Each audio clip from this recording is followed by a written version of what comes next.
The SEC, for at least the year of 2024, will stick to an 8-game schedule with a requirement to play one Power 5 opponent outside. So 9 Power 5 games altogether. Aaron, what was your initial reaction when you heard this news? This sucks. What the hell are we doing, man? Like, are we not pleasing the fans that are out there spending money, time, resources to enjoy college football? Why aren't we putting these kids an opportunity to compete at the highest level week in and week out? So I was pissed. I'm not gonna lie, I'm pissed. I get that this is probably going to be a 1-year thing. That most likely, hopefully, we never know. I mean, the fact they couldn't figure it out this time doesn't give me a ton of confidence, but it all seems like you said, T-Bob, this is just a bridge before the 2025 season. I was all for the forging 2024 of this is what college football is going to look like. So I was somewhat hopeful that these powerful men in this room, some of the smartest minds in college football, could figure out a way to do what was best for college football and for the best conference in America. And that is adding an extra SEC game, a 9th conference game to the schedule. So very disappointed. I'm not going to sit back and lie. Obviously, we've heard a multitude of reasons of why this was not done. From the weakest one of being, some teams are scared to make a bowl game, which is extremely sad. We don't play in the best conference in America to be afraid to play in a bowl game. Other reasonings, which do make a little bit more sense to me, is maximizing that ESPN contract. That this is essentially the another quiver in the arrow of the commissioner to squeeze even more money out of ESPN. Hey, if you want more primetime, amazing football games of SEC versus SEC, well, it's going to cost you. Whatever that dollar amount is, that's going to cost you. So let's see if we can maybe over the next year find a way once again to squeeze some more money out of the SEC. So that's a possible explanation as well. And then the third one that does resonate a little bit to me as well of what is the criteria going to be from the committee when it comes to building this 12-team playoff? How does strength of schedule really play into that? So the SEC kind of wanted to take a seat back for the next year, see how that plays into the whole equation before dipping their toes in the water with the 9-game schedule. I mean, those are the 3 explanations. I think they're all absurd. I think they don't better the conference, which is the goal of adding the 9th game. But those are the 3 reasons why we're hearing that they're not moving to it right now. Yeah. So, okay. Yeah. Look, in terms of the ESPN angle here, this idea, because that's what a lot of schools are falling back on, right? If like all the schools like your Mizzous and your Kentuckys and your middle of the pack schools that are the ones trying to maintain bowl eligibility, they were very much on the record of saying, well, if ESPN will open back up, we get about $5 million more per school, then we will absolutely do this. To that, I understand how that sounds like it makes sense, but I'll also call bullshit on it. Because the bottom line, what makes more money in the end, no matter what? A more quality product. And once again, we go back to the example of Mike Slive, right? Where he took less money from CBS to put the SEC football in a primetime slot to grow the brand, to create a more quality product, knowing that the money would come eventually. And that you are now seeing those seeds that he's planted finally come to fruition. So I don't even really jive too much with the idea that it's all ESPN's fault for not opening the pocketbook, because you needed better leadership to really show that eventually the payday would come anyway. I think this is a great example of just how wild kind of bureaucracy can be at times, right? Because here you have on two hands, 2 choices where one is clearly superior to the other. Like that's objective fact to me. Okay. If you are saying that if we polled every SEC fan out there, yes, I would say 90+% of them would say, yes, we're in favor of 9-game schedule. So I would say the players are too. Sometimes bureaucracy can create a special mixture of bullshit where you willingly do the thing that you know is lesser simply because of like political machinations and things that have nothing to do with the actual quality of whatever you're trying to decide. So here you have two choices, or one is clearly better one. And for one reason, or for a multitude of reasons, like I said, a special mixture of bullshit, you choose the subpar option. This is bad business. It's bad for the fans. It's just, it sucks. It sucks. And it's the first black mark in a while on Greg Sankey's resume. Yeah. Right. I mean, Greg Sankey was, people talk about him like he's the most powerful man in all of college football. At least that's the reputation that he had been garnering over the Yes. last few years. Well, no, not anymore.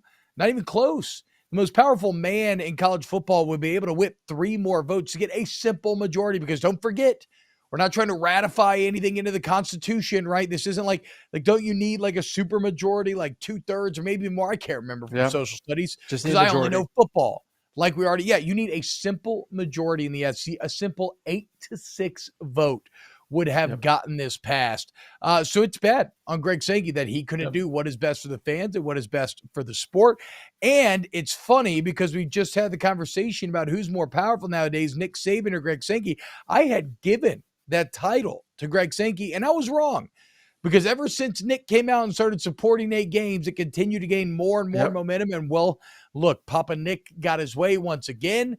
And in 2024, we'll have 8 games instead of 9, 8 SEC games. Yeah. What about Nick Saban, the man who has been the face of college football for a decade now, the guy that has created the greatest dynasty that we've ever seen, maybe we'll ever see at the University of Alabama, the man who I still think holds the biggest stick in the room. And as soon as the whole, okay, this is who you're going to play when it comes to your constant rivals with a 9-game schedule, Auburn, LSU, and Tennessee, all of a sudden started moving away further and further from wanting to play a 9-game schedule. So at the end of the day, it's about winning football games, not worrying about losing football games. And one of the main reasons I talked about was this whole strength of schedule scenario of we want to wait and see what strength of schedule looks like when it comes to determining who's going to be in this 12-team playoff. If you play a great schedule and you're Alabama and you're a 10-2 team because you lost to LSU, and say you lost LSU and Tennessee, those are your only 2 losses of the season, 9 out of 10 times you're going to be in the playoffs. Like, I don't know why he's shying away from competition when he clearly has the better team, more talented team, the 9 out of 10 times every single time that these teams match up anyway. So I think He's an shame on old him man. big time. He's an I old think man. shame on him. How about I don't think this is not, you can't teach an old dog new tricks, T-Bob. This isn't he's stuck in his ways, I want to stay 8 games. This is him playing hardball because he doesn't want to face LSU, Tennessee, and Auburn every year. That's it. Yeah. Because before Which, that, you alluded to it, before that, he was fine with 9 games. Before that, he was fine. You asked him 4 months ago to vote on this thing right now, he would have voted 9 games. 100%. Well, okay, so, but yeah, he's getting old, dude. He's losing his stomach for the fight. You know who doesn't care? Brian Kelly. You know who doesn't care? Yep. Kirby Smart. Yep. And then he got all the quotes about, is this what we want college football to come, that we broke down last week? Saban's just losing his touch a little bit. And you can say this is bulletin board material, and we're going to find out, because if they don't come with it this year, then I don't know if they're ever going to get it fully back. I don't support the playoff bullshit. The 14 playoff proved how we feel about SEC teams. Okay. Yep. You've had SEC teams get in over conference winners that didn't win. Like, it's like, what are we talking about? It's not going to affect you making the playoffs or not. It's going to set you up for success. I'll tell you one thing, one little sub detail that'll be my kind of final piece on all of this. One little sub detail here is that right now the SEC, they're sticking with the 8-game schedule, and then they have the rule where you have to schedule a Power 5 out of conference team. This is a good rule, pushes you to 9 good games on the schedule. However, it is being reported that if the SEC goes to 9 games, then they'll get rid of this Power 5 rule, which once again defeats the fucking purpose of all of this.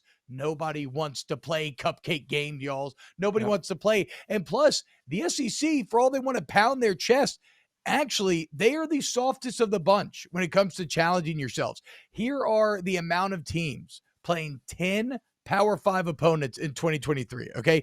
The ACC's got 10 of 15 teams, if you count Notre Dame. The Big 12 has an 11 of their 14 teams. Big 10, 13 of their 14 teams. The Pac 12, 10 of their 12 teams will play 10 Power 5 opponents. Aaron, how many SEC teams do you think played 10 Power 5 opponents in 2023? 0. 2 of 14. 2. Ooh, And it's because I ooh. think you got South Carolina, maybe Clemson, and then is it like Yeah. 2 of 14 teams? That God. is beyond pathetic. And so when Greg Sankey's out here like, well, we're already the big dog. Don't mess with what's broke. No, you failed, Greg. And you continue to fail until you eliminate cupcake games. And the more we enter this modern era of college football, cupcake games are a farce. They used to T-Bob. make sense. But nowadays, the economic disparity between the schools, it's just stupid to keep them going. There's no point. They're foregone conclusions. Get rid of them. 10 Power 5 games, 9 SEC games. They must get this done going into the future. Well, until they're punished, they're not going to change it. Like if let's just play the 2024 season out real quick. 8-game schedule. Say SEC gets 4 teams in, which we think they will. Like you and I played this whole thing out a week ago, so make sure you go back and watch that show where we kind of broke down if there's X amount of conferences, how many teams is the SEC going to get in? I would say every year at least 3. I would say if a team's going to get or a conference is going to get a 4th, it's probably going to be the SEC first.